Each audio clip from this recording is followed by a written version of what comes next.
సంభవామి యుగే యుగే.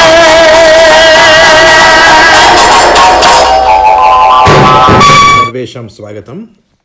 ఈరోజు భగవద్గీత 1వ చాప్టర్ 19వ శ్లోకాన్ని మనం నేర్చుకుందాము. ముందుగా 16, 17, 18 శ్లోకాలలో ఏం జరిగిందంటే, ఓ రాజా, ఓ ధృతరాష్ట్ర మహారాజా, యుధిష్ఠిరుడు అనంత విజయాన్ని, నకులుడు, సహదేవుడు, సుఘోష మరియు మణిపుష్పక శంఖాలను పూరించారు. గొప్ప విలికాడైనటువంటి కాశీరాజు, మహారథి అయినటువంటి శిఖండి, ధృష్టద్యుమ్నుడు, విరాటుడు మరియు అజేయుడైనటువంటి సాత్యకి కూడా వారి వారి శంఖాలను ఊదారు. ద్రుపదుడు, ద్రౌపది యొక్క 5 కుమారులు మరియు సుభద్రాపుత్రుడైనటువంటి అభిమన్యుడు కూడా తమ తమ శంఖాలని వేరువేరుగా పూరించారని చెప్పడం జరిగింది. ఇప్పుడు 19వ శ్లోకాన్ని మనం విందాము. సఘోషోధార్తరాష్ట్రాణాం హృదయాని వ్యదారయత్ నభశ్చ పృథివీం చైవ తుములో వ్యనునాదయన్. మొదటి పాదంలోని పదాలను విడదీసి దాని యొక్క అర్థాన్ని తెలుగులో తెలుసుకుందాము.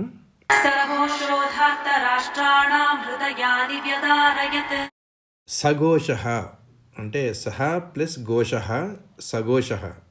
సహ అంటే అతడు, ఘోష అంటే ధ్వని. ఇక ధ్వనిని పుల్లింగంగా చెప్పడం వలన సహ వచ్చింది, లేకపోతే తత్ర అవ్వాలి యాక్చువల్గా.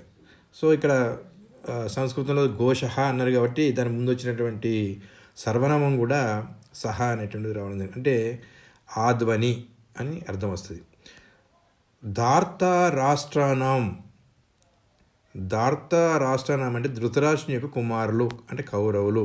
ధృతరాష్ట్రునికి ధార్త రాష్ట్రానం.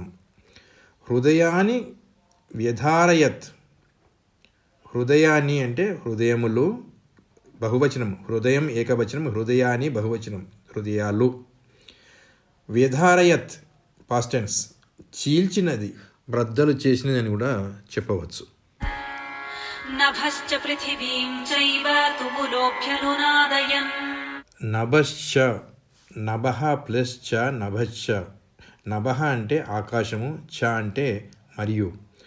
పృథ్వీం అంటే భూమిని, ఏవ ఖచ్చితంగా, నిశ్చయముగా. తుములో అభ్యునాదయన్, తుములో అంటే తుములహ అంటే భీకరమైన శబ్దము. అభ్యును నాదయన్, అభిహి ప్లస్ అనునాదయన్. అభిహి అని నిశ్చయంగా, అనునాదయన్ మారుమ్రోగినవి, ప్రతిధ్వనించినవి. ఇప్పుడు మనము 19వ శ్లోకం యొక్క పూర్తి తాత్పర్యాన్ని మనం మాట్లాడుకుందాం. సంజయుడు తన యొక్క రాజైనటువంటి ధృతరాష్ట్రునికి చెబుతూ, పాండవ పక్షులైనటువంటి వివిధ యోధులు తమ తమ శంఖాలను వేరువేరుగా పూరించడం వలన భీకరమైనటువంటి శబ్దానికి భూమి ఆకాశాలు కూడా దద్దరిల్లినవి. అది మీ తనయులైనటువంటి కౌరవుల యొక్క హృదయాలను బ్రద్దలు చేసినవి అని చెప్పాడు.